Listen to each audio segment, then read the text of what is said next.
கிறிஸ்துவுக்குள் மிகவும் பிரியமானவர்களே, தேவனுடைய பிரசன்னத்திலிருந்து உங்கள் அனைவரையும் இந்த சிலுவை தியான செய்திக்குள்ளாக அன்போடு கூட வாழ்த்தி வரவேற்பது பாஸ்டர் டேனியல் ராஜாக நானும், பாஸ்டர் ஷீலா டேனியலும், பாஸ்டர் கிறிஸ்டி ஒலிவியாவும் வாழ்த்தி வரவேற்கிறோம். இயேசு கிறிஸ்து அவர் கல்வாரி சிலுவையில் சிந்திய ரத்தத்தை நினைவு கூறும்படியாக நாம் ஒவ்வொருவரும் அந்த திருவிருந்திலே பங்கு பெறுகின்ற பொழுதெல்லாம், ஏன்னா அப்பத்தை புசிக்கின்ற பொழுது அவர் சரீரத்துக்கு ஒப்பாகவும், திராட்சரசத்திற்காக அந்த பாத்திரத்தை எடுக்கின்ற பொழுது, புசிக்கின்ற பொழுது, அங்கே தேவன் நமக்கு என்ன சொல்கிறார்? லூக்கா 22வது அதிகாரம் வசனம் 20 பார்க்கின்ற பொழுது, இந்த பாத்திரம் உங்களுக்காக சிந்தப்படுகிற என்னுடைய இரத்தத்தினாலாகிய புதிய உடன்படிக்கையாக இருக்கிறது. ஹல்லேலூயா. இயேசு சிந்திய ரத்தம் நமக்கு ஒரு புதிய உடன்படிக்கையை கொடுக்கக்கூடியதாக இருக்கிறது. புதிய உடன்படிக்கைக்குள்ளாக நாம் வந்திருக்கிறோம். ஹல்லேலூயா. அப்படி என்றால் பழைய உடன்படிக்கை ஒன்று இருந்தது, அது இன்வேலிட் ஆயிடுச்சு. ஏன்னா புதிய இயேசு சிலுவையில் சிந்திய ரத்தத்தின் மூலமாக புதிய உடன்படிக்கை என்ன வந்தது? அது அமுலுக்கு வந்து விட்டது. அது பார்த்தீங்கன்னா அதுக்குள்ளாக நம்ம இருக்கிறோம். ஹல்லேலூயா. உடன்படிக்கை என்பது என்ன? ஒரு உயில் என்று சொல்லலாம். புரியுங்களா? வேத புத்தகத்தை ஒரு உயிலின் புத்தகம் என்று சொல்லலாம். பழைய ஏற்பாட்டில் எழுதி வைத்த அந்த உயில் புதிய ஏற்பாட்டில் வந்த பொழுது அது புதிய ரூல்ஸ் கொண்டு வந்து புதிய சட்டத்தை கொண்டு வருகிற பொழுது பழைய சட்டங்கள் எப்படி இன்வேலிட் ஆகுவது போல, புதிய சட்டம் எப்படி வேலிட் ஆகுவது போல, இப்போ நம்ம புதிய உடன்படிக்கைக்குள்ளாக புதிய உயிலுக்குள்ளாக நம்ம இருக்கிறோம். ஹல்லேலூயா. இந்த புதிய உயில் பாருங்க, அதை யாருன்னா ஆண்டவர் இயேசு கிறிஸ்து ரத்தத்தை சிந்தி நமக்காக அவருடைய பிள்ளைகள், அவர் ரத்தத்தை விசுவாசித்து அவருடைய பிள்ளைகளாக மாறுகிற ஒவ்வொருவருக்கும் அந்த உயில், அதாவது வில் எழுதி வச்சிருக்கிறார். புரியுங்களா? வில் என்றால் ஒரு தகப்பனா தன் பிள்ளைகளுக்கு சொத்து மற்ற காரியங்கள் எல்லாம் எழுதி வைக்கிறாள். அதே போல தேவனே தன்னுடைய சொந்த ரத்தத்தை சிந்தி அவருடைய பிள்ளைகளுக்காக உயிலாக வில்லாக எழுதி வைத்திருக்கிறார். ஹல்லேலூயா. அப்போ பார்த்தீங்கன்னாக்க நம்முடைய வேத வசனத்தில் நம்ம பார்க்கின்ற பொழுது என்ன சொல்லப்பட்டிருக்கு? அந்த உயில் எப்பொழுது அமுலுக்கு வரும்? பாருங்களா? ஒரு பழைய ஏற்பாட்டில் இருந்தது. பழைய ஏற்பாட்டு இயேசு பிறந்த உடனே அவர் கல்வாரி சிலுவை மரித்த பொழுது அந்த புதிய ஏற்பாட்டுக்குரிய அந்த உயில் நமக்கு அமுலுக்கு வந்ததாக நம்ம பார்க்கிறோம். அதே வேதத்தில் நம்ம பார்க்கின்ற பொழுது பார்த்தீங்கன்னாக்க எபிரேயர் 9வது அதிகாரத்தில் நம்ம பார்த்தோம் என்றால் வசனம் 15, ஆகையால் முதலாம் உடன்படிக்கையின் காலத்தில் நடந்த அக்கிரமங்களை நிவர்த்தி செய்யும் பொருட்டு அவர் மரணம் அடைந்து அழைக்கப்பட்டவர்கள் வாக்குத்தத்தம் பண்ணப்பட்ட நித்திய சுதந்திரத்தை அடைந்து கொள்வதற்காக புதிய உடன்படிக்கையின் மத்தியஸ்தராய் இருக்கிறார்.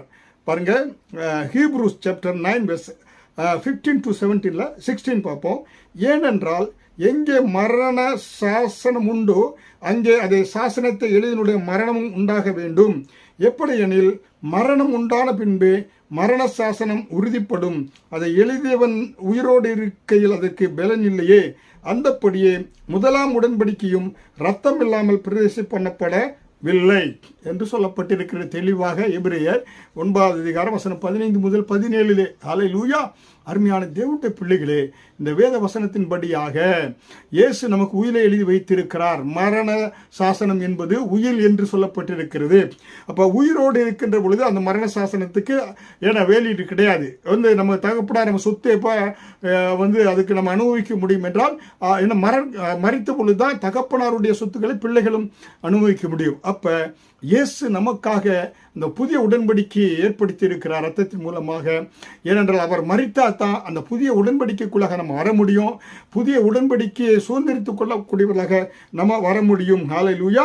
அதற்காகத்தான் இயேசு கிறிஸ்து அவர் கல்வாரி சிலுவையிலே சிந்தி ரத்தத்தை சிந்தி நம்மை ஒரு புதிய உடன்படிக்கைக்குள்ளாக அவர் இணைத்திருக்கிறார். தேவனோடு கூட நம்மை இணைத்திருக்கிறார். ஹல்லேலூயா. அப்ப உடன்படிக்கை எப்பொழுது அமுலுக்கு வருகிறது? ரத்தம் சிந்துதல் இல்லாமல் அமுலுக்கு வருவது கிடையாது. அந்த உயில் எப்பொழுது அமுலுக்கு வருவது? ஒருத்தர் மரித்தாதான் அதனுடைய உயில் என்ன செய்யும்? அது வேலிடாக வரும். அதான் ஏன்னா அது அந்த உயிலுக்குடைய சொத்துக்களை நம்ம என்ன செய்ய முடியும்? அனுபவிக்க முடியும். ஹல்லேலூயா. அப்ப இயேசு கல்வாரி சிலுவையில் சிந்திய ரத்தத்தின் மூலமாய் நம்முடைய அந்த உயில், புதிய ஏற்பாட்டினுடைய அந்த உயிலை நமக்கு ஆண்டவர் கொடுத்திருக்கிறார். என்ன என்பதை கொடுத்திருக்கிறார் என்பதை இந்த உயில் புத்தகம் என்ன? உயில் என்பது என்ன? இந்த வேத புத்தகம் இது $20 தான். ஆனால் இதில் எவ்வளோ 20 மில்லியன் 30 மில்லியன்ஸ்க்கான ஆசீர்வாதங்களை கர்த்தர் வைத்திருக்கிறார். ஹல்லேலூயா. கணக்கிட முடியாது.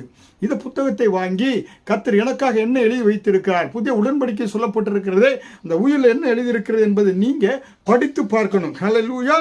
அதனால் தான் முதலாவது 9 எபிரேயர் 9:15 முதலாம் உடன்படிக்கையின் காலத்தில் நடந்த அக்கிரமங்களை நிவர்த்தி செய்யும் பொருட்டு அவர் மரணமடைந்து அழைக்கப்பட்டவர்கள் வாக்குத்தத்தம் பண்ணப்பட்டவர்கள் நித்திய சுதந்திரத்தை அடைந்து கொள்வதற்காக புதிய உடன்படிக்கையின் மத்தியஸ்தராக இருக்கிறார்.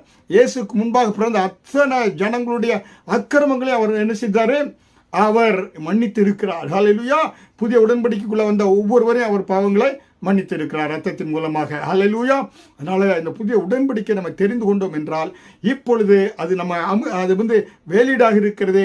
அந்த இரத்த கோட்டைகள் புதிய உடன்படிக்கைக்குள்ளாக நம்ம அவருடைய பிள்ளையாக மாறி, பிள்ளை என்றால் சுதந்திரமாமே என்ற அந்த ஆசீர்வாதங்களை எல்லாம் பெற்று பாவங்கள் சாபங்கள் எல்லா வியாதிகளிலிருந்து விடுதலை பெற்று அவருடைய பிள்ளைகளாக இந்த பூமியில நம்ம ஆளுகை செய்வோம், சாட்சிகளாய் வாழ்வோம். அதற்காகத்தான் புதிய உடன்படிக்கை கர்த்தர் நமக்கு கொடுத்திருக்கிறார். ஹல்லேலூயா.